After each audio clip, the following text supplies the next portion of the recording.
오늘도 주 예수 그리스도의 은혜와 능력이 말씀과 함께 하시기를 예수 이름 축복합니다. 아멘. 우리가 버거운 장벽을 만나면 여기까지가 내 한계구나 라고 생각할 때가 참 많습니다. 뛰어넘지 못하는 장벽을 만나는 이유가 있습니다. 만나게 되면 사람은 참 넘어지는 이유가 있습니다. 시도해봐도 소용이 없는 것이죠. 참 어떻게 보면 계란으로 바위치기 같은 장벽이 만나게 되면 여기까지가 나의 한계인가, 또 돌아가야 하는가 라는 생각이 빠집니다. 이 마지막 강의라는 책을 썼던 랜디 포시라는 이 교수님도 암에 걸려서 고통 속에 있을 때 마지막 강의를 하게 될 때요, 장벽에 대해서 이렇게 표현했습니다. 장벽은 절실하게 원하지 않는 사람들을 멈추게 하기 위해서 있다. 절실하게 원하지 않는 사람들, 그런 장벽을 만나면 포기하지 뭐 이런다는 거죠.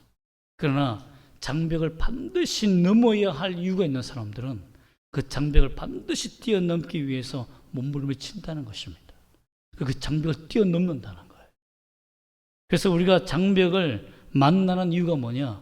내가 얼마나 그 목적을 갈망하는가라는 겁니다. 우리에게 하나님이 장벽을 주신 이유가 내가 얼마나 원하고 있니? 내가 나를 얼마나 원하니? 하는 그 무릎에 우리가 대답해야 한다는 것입니다. 이처럼 우리의 영적인 장벽은 얼마나 큽니까? 그리고 주님을 만나기 위해서 이곳에 달려왔지만 내가 주님을 얼마나 원하고 있는가? 그리고 주님께 내 기도가 얼마나 상달되고 응답되기를 원하고 있는가? 이 물음에 대답을 찾고 돌아가시는 이 시간 되기를 예수 이름으로 축복합니다. 아멘. 오늘은 10명의 나병 환자가 다 기적을 경험하는 놀라운 역사를 보게 됩니다. 그런데 그 중에 한 명이 돌아왔다는 것에 예수님께서 탄식하는 장면이 나옵니다. 왜? 예수님은 그만 구원받았다라고 말씀하시는데 왜 그만 구원받게 되었을까요? 돌아온 한 명은 무엇이 특별했기 때문에 돌아왔을까요?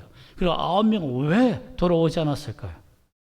예수님께서 사마리아와 갈릴리 사이로 지나간다는 그 말은 예루살렘으로 내려가는 중에 올바른 길인 요단강을 따라서 내려가지 아니하시고 오히려 사마리아 길을 이방인이 있는 길로 갔다는 것을 알 수 있습니다. 그때에 한 마을에 도착하니 나병 환자 10명이 예수님을 보고 예수 선생님, 당신은 치유자가 아닙니까? 내 병을 고쳐달라고 멀리 서서 외칩니다. 우리 드라마나 영화를 보면 예수님이 이렇게 말합니다. 가서 제사장에게 내 몸을 보이라.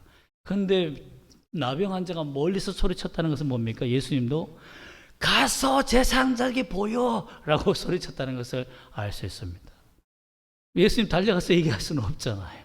또 나병 환자와 거리가 어느 정도 있으니까 예수님께 그 질병이 옮길까 봐 10명의 문둥 그 나병 환자들은 멀리 서서 예수 선생님 우리를 깨끗하게 고쳐달라고 기도했습니다.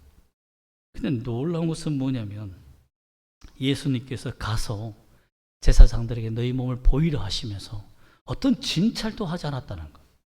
환부를 보고 심각하다. 이거는 그냥 대충 집에서 지내면 나을 것 같아. 이런 진단 없이 그냥 가서 보이라 라고 한 겁니다. 참, 그런데 지금 이 현실의 장벽은 뭡니까? 병이 나았습니까? 안 나았다는 거예요. 아직 피부에 진물이 있고요.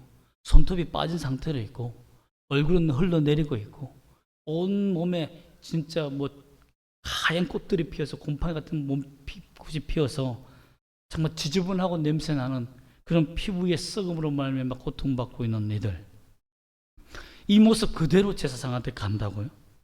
그럼 제사장이 뭐라고 하겠습니까? 왜 왔니? 너 이 모습 안 보여? 지난주에도 왔잖아. 일주일에 한 번씩 체크 받거든요. 근데 일주일에 한 번씩 체크를 받음에도 불구하고 병이 안 나았는데 또 예수님 말씀 듣고 돌아간다면 제사장이 뭐라고 하겠습니까? 여기 제사장에게 가라 하지 말고 제사장들에게 가라고 했다는 것을 보면 각자 10명들이 다 그 제사장들에게 가서 보고하고 1대1로 보고하고 검사를 받는 것을 알 수 있습니다. 그렇기 때문에 여러분 이게 치료야? 이게 치료가 돼? 예수님 말씀 듣고 가면 되는 거 맞아? 라는 의심이 있었을 것입니다. 그러나 이들은 다 믿고 갔습니다. 여기에서요, 우리가 한 번도 경험하지 못하고 깨닫지 못한 잘못된 믿음과 구원의 역사가 보입니다. 예수님께서는 믿고 나아가는 자에게 분명히 하나님 치유하시고 구원 주신다고 했습니다. 이들은 예수님 말씀을 믿고 갔습니다. 어떻게 했습니까? 병이 나았습니다. 가는 중에 피부에 진물이 사라지고 피었던 하얀 곰팡이 같은 모든 것들이 사라지고 손톱이 사라져서 손톱이 살아나는 그 장면을 현장에서 봤어요. 봤습니다. 그런데 어떻게 했습니까? 얼마나 그들이 기뻤겠습니까? 껴안고 부둥켜하면 난리가 났을 거예요. 그런데 거기에서 그들이 깜짝 놀랍니다. 예수님께로 돌아가야 할 사람들은 모두가 돌아가서 예수님께 감사해야 되는데 한 명만 돌아왔다라고 되어 있습니다. 15절 말씀 보면 왜 그만 돌아왔을까요? 다 예수님 도와주세요, 나에게 믿음을 주세요, 내가 믿고 갑니다 라고 갔어. 믿음으로 가는 도중에 병이 나았잖아요. 그런 능력을 체험했잖아요. 근데 왜 그들은 예수님께 안 갑니까? 왜 안 가죠? 믿음으로 기적을 경험했잖아요. 예수님을 만났잖아요. 우리는 믿음이 무엇인지 생각해 봐야 됩니다. 여러분 18절 말씀 다시 한번 볼까요? 왜 그들이 9명이 돌아가지 않은지에 대해서 우리 18절 말씀 한번 다시 읽어보겠습니다. 18절 맞습니다. 네, 다시 읽어보겠습니다. 시작.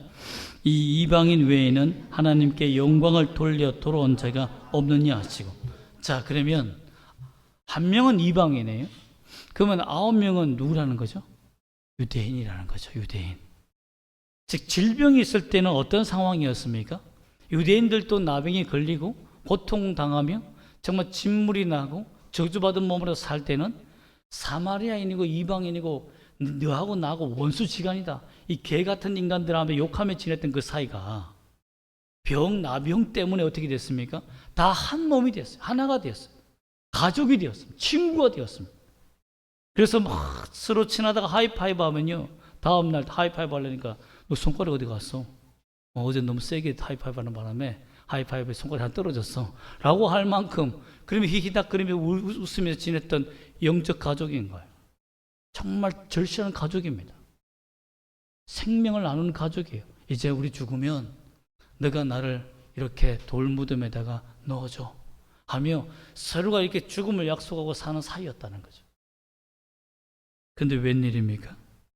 병이 났자마자 기뻐하고 얼싸 난리 부르스를 치며 좋아했던 그들이 갑자기 이성이 찾아온 겁니다. 병이 낫고 나니까. 나는 유대인, 너는 이방인. 만약에 이 상황에서 제사장에게 가면, 예루살렘 성으로 들어가면 어떻게 되죠? 사람들이 야, 너 유대인이 왜 이방인과 같이 있어? 라고 하면 비난하지 않겠습니까? 이방인들을 거의 개 취급하며 죄인 취급했던 그 유대인들, 그 교만한 유대인들이 함께 막 얼싸안고 기뻐서 와 우리 병 나았다며 제사장에게 몸을 보이자라고 가는 그 와중에 이방인이 한 명 끼어있다는 그 자체가 영적 가족과 같고 생명을 나눈 가족 같은 그 사람들이었지만 병이 낫고 나니까 이건 내 인생의 큰 위기야, 내 명예의 큰 위기고 내가 유대인들에게 멸실당할 수 있는 부분이니까 우리 이제 헤어져 라고 된 겁니다. 병이 이들을 하나로 만들었었는데 오히려 병이 낫고 나니까 헤어지고 만 것이죠. 여기서 재구성해 보면 틀림없이 이 사마리아인은 우리가 제사장과 함께 가서 이 제사장에게 병을 확인하는 중에 확인하러 가면 이렇게 뿔뿔이 흩어질 것이라는 것을 직감했을 겁니다. 병이 나았을 때 기뻤지만 야 이거 이제 헤어지는 거 아닌가. 오히려 병이 우리로 하여금 더 기쁜 한 가족을 이루었는데 병이 낫고 나면 헤어지는 거 아닌가. 그럼 우리가 예수님께 가자라고 설득했을지도 몰라요. 왜? 이 영적 공동체, 쉽게 말하면 이 사랑의 공동체, 나병 환자가 같이 10명이 함께 가족처럼 지냈던 이 기쁨을, 이 감정을 놓치고 싶지 않잖아요. 여러분, 생명을 같이 나눈 사람입니다. 같이 지냈던 사람이에요. 같이 아파하고 눈물로 흘리며 자기 이 나병의 진물을 정말 뽑아주고 닦아주고 했던 친구들이에요. 아버지, 형제와 더 친한 사람들입니다. 그 가족을 잃어버리고 싶겠습니까? 절대 잃어버리고 싶지 않을 거예요. 우리가 예수님께로 가자라고 제가 만약에 사마리아인이 있다면 설득했을 겁니다. 왜? 조금이라도 이 공동체가 하나 되기를 원하고, 깨어지지 않기를 원하고, 헤어지지 않기를 원하고, 또 예수님께 가면 우리가 뭔가 방책이 있을 거야 라는 생각을 한 거죠. 이방인도 제자로 삼아주시고 여인들도 이 제자로 삼아주신 예수님께서 우리가 이렇게 믿음으로 하나 되고 난 다음, 믿음으로 회복되고 난 다음에 우리를 깨어지지 않고 하나 될 수 있는 어떤 방법이 있을 거야. 얘기했을 겁니다. 설득했을 겁니다. 그러나 9명은 예수님이 제사장에게 가라고 했잖아. 가야지. 냉담하게 가버린 겁니다. 여러분, 이 사건을 보면 우리가 믿음이라는 것에 다시 생각하게 됩니다. 병을 낫는, 병의 기적을 경험하는 믿음이 있었는데 예수님께 오지 않아요. 예수님처럼 병이 날 예수님 말씀에 의지하여 순종함으로 말미암아 내 병이 나았습니다 하는 이 믿음의 간증이 있는데 예수님께 나아가지 않아요. 이게 정말 믿음입니까? 오늘 우리가 큐티 일주일 동안 큐티하면서 저는 계속해서 하나님이 제게 이런 밭에 대해서 제게 저를 치시는 말씀을 들었습니다. 그게 뭐냐면 바로 누가복음 8장 14절에 있는 가시떨게 떨어진 씨앗이십니다. 가시떨게 떨어졌다는 것은 무엇입니까? 하나님의 말씀을 들었다는 거예요. 그런데 거기에 독특한 단어가 있습니다. 가시떨기에 떨어져 말씀을 들었는데요, 지내는 중에 말씀을 들어서 지내는 중이라고 표현되어 있는 곳이 있습니다. 지낸다는 게 뭐죠? 말씀에 순종하고 살았다는 거예요. 근데 놀라운 건 뭡니까? 이 생의 염려와 재물과 향락이 그 기운을 막았다. 이 기운을 막았다는 것은 그 길을 막았다라는 표현입니다. 즉 영양물이 공급되어 있는 통로를 막아버렸다는 거예요. 그래서 결실치 못했다라고 합니다. 이 사람들은 구원받지 못한 사람들. 즉 여러분, 예수님 말씀을 어느 정도는 따라요. 그런데 염려가 오면 에라 모르겠다. 다음 믿음이 생기면 예수 믿지 뭐 하고 포기해버립니다. 열심히 기도하고 찬송하고 예배하다가 주님을 믿고 섬기고 살다가 이제 편안해졌어요. 재물과 향락이 찾아왔어요. 이 정도면 되지 않아, 내 믿음. 여기까지만. 그래서 믿음의 기운이 드랍되는 사람들, 구원을 받지 못한 사람이라고 성경은 말하고 있어요. 여러분 여기 보세요. 나병 환자 9명이 질병의 치유를 받았습니다. 믿음으로 기적을 경험했어요. 기도의 응답을 받은 겁니다. 그럼에도 불구하고 그들은 예수님께 나오지 못했습니다. 왜 사마리아 이방인만 예수님께 돌아갔을까요? 15절 말씀을 읽어보면 알 수 있습니다. 15절 말씀 한번 읽어볼까요? 시작. 그 중에 한 사람이 자기가 나은 것을 보고 큰 소리로 하나님께 영광을 돌리며 돌아와. 여러분 모두가 하나님께 영광을 돌리며 할렐루야 아멘 했을 겁니다. 그러나 뭘 못했죠? 돌아오지 못했다는 겁니다. 누구에게로? 예수님께로. 기적에만 빠졌어요. 자기 기도 응답에만 빠졌어요. 자기 삶을 해결해 주시는 그 하나님이 해결해 주시는 그 하나님의 능력에만 빠졌지 예수가 누군지를 몰랐다는 겁니다. 내가 예수님의 제자로서 자녀로서 어떻게 살아야 되는지를 몰랐다는 겁니다. 그건 믿음이 아니라는 거예요. 그 말씀이 제 가슴을 칠 때 와, 나는 목사가 맞나? 나는 정말 하나님의 자녀가 맞는가? 여러분 다시 한번 생각해 보았습니다.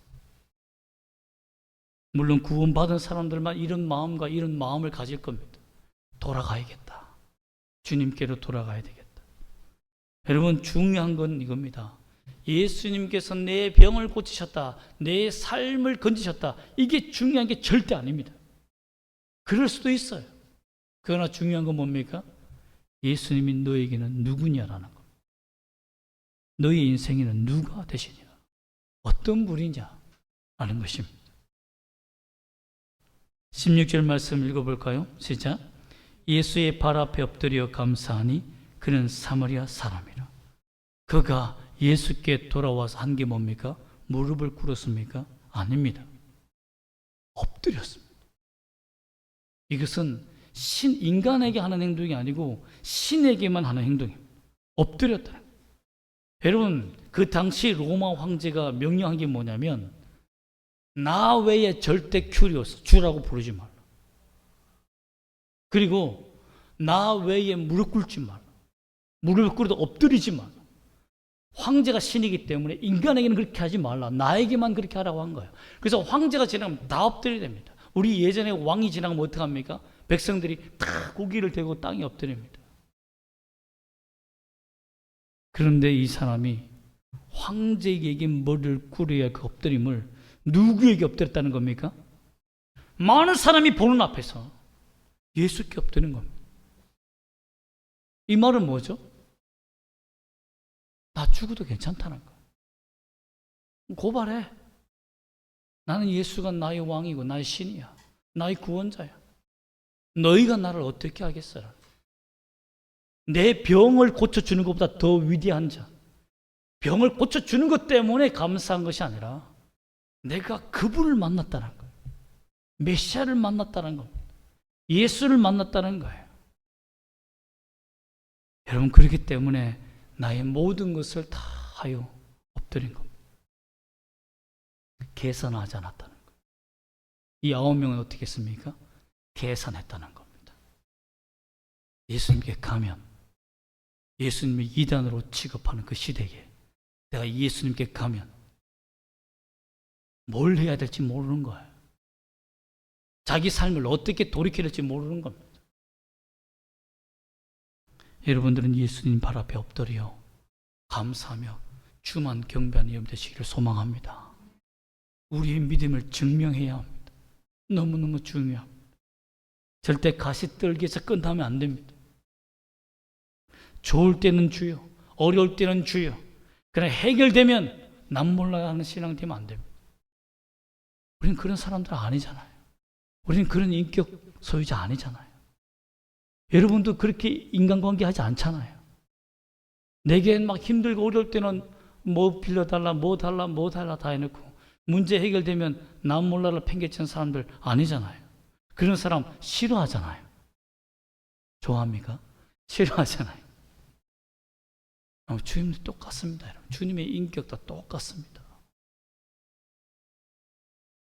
그 결과 발 앞에 엎드렸을 때 그 한 명의 사람을 보고 예수님은 기뻐하셨지만 10 사람을 보고 예수님 뭐 하십니까? 탄식하셨습니다. 17절에 보면 10 사람이 다 깨끗함을 받지 아니하였느냐?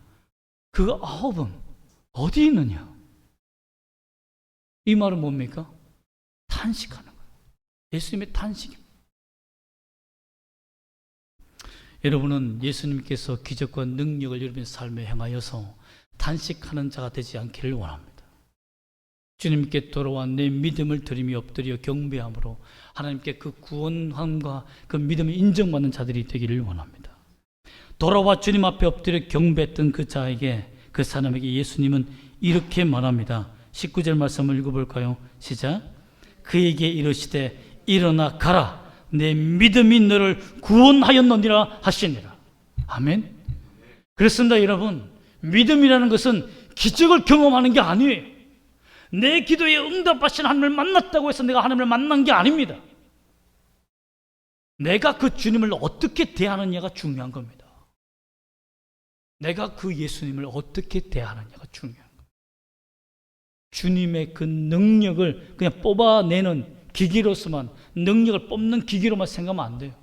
내가 돈 이만큼 넣었으니까 자판기에서 나오듯이 능력 줘. 이건 예수님을 섬기는 게 아닙니다. 그것은 내가 만든 신입니다.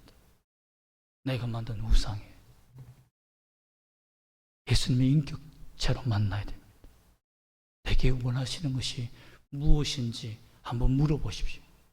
이 시간에 여러분 기도할 때 주님, 내게 원하시는 것이 무엇입니까? 여러분, 예수님은 치유를 목적으로 하는 의사로 이 땅에 오신 분이 아닙니다. 우리의 기도를 들어주시고 삶의 질을 높여주기 위해서 오신 해결사가 아닙니다. 그것뿐만 아니라 우리의 죄를 구원하시고 우리로 하여금 예수님을 끝까지 따라 지속적으로 믿음을 가지고 살게 하는 제자로 만들어 하나님의 자녀로 삼기 위해 오셨다는 것을 믿기를 소망합니다. 가시떨기에 떨인 사람들은 쭉정이와 같은 벼입니다. 모양은 똑같은 그리스도인과 똑같이 생겼지만 알갱이가 없어요. 여러분, 그런 사람이 되지 않기를 우리가 노력하기를 원합니다. 물론 기적은 큰 축복입니다. 우리가 신앙생활할 때 기적이 없으면 살 수가 없어요. 예수님의 능력이 없으면 우리가 일어설 수 없습니다. 하나님의 도우심이 없는데 우리가 어떻게 그 장벽을 뛰어넘을 수 있겠습니까? 주님을 만나면 그 장벽을 뛰어넘게 되어 있습니다. 기도 응답도 받습니다. 그리고 할렐루야 감사하며 기뻐해요. 그 장벽을 뛰어넘어야 됩니다. 거기에서 기뻐하는 것이 아니라 예수님께 더 집중하기 위해 우리의 마음을 집중해야 하는 것입니다. 여러분, 진짜 믿음은 딥 피니쉬와 같습니다. 딥 피니쉬. 이게 뭐냐면 러닝 피니쉬와 딥 피니쉬가 있는데요. 달리면서 마지막 결승 라인을 통과하는 것을 러닝 피니쉬라고 합니다. 딥 피니쉬는 뭐냐면 이거는 러닝 피니쉬는 뒤에 사람들이 없어요. 나 혼자 1등이야. 그러니까 나와의 싸움에서 속도를 줄이지 않기 위해서 달려가는 겁니다. 그런데 딥 피니쉬는 뭐냐면 옆에 경쟁자들이 0.1초 차이로 달려가고 있는 겁니다. 그럼 어떻게 했습니까? 결승 라인에 가면 그러면 그때는요 온 힘을 다해서 가슴을 내밉니다. 혀를 내미든지 발을 먼저 뻗든지 하여튼 결승 라인을 통과하기 위해서 마지막 온 발악을 하는 겁니다. 0.1초로 당기기 위해서 머리카락이도 하나 더 나가기 위해서 최선을 다하는 거예요. 그래서 사람들이 많이 결과를 테스트해 본 결과 가슴을 내미는 것이 안전하고 다치지 않고 제일 낫다고 해서 가슴을 내미는 피니쉬가 피니쉬입니다.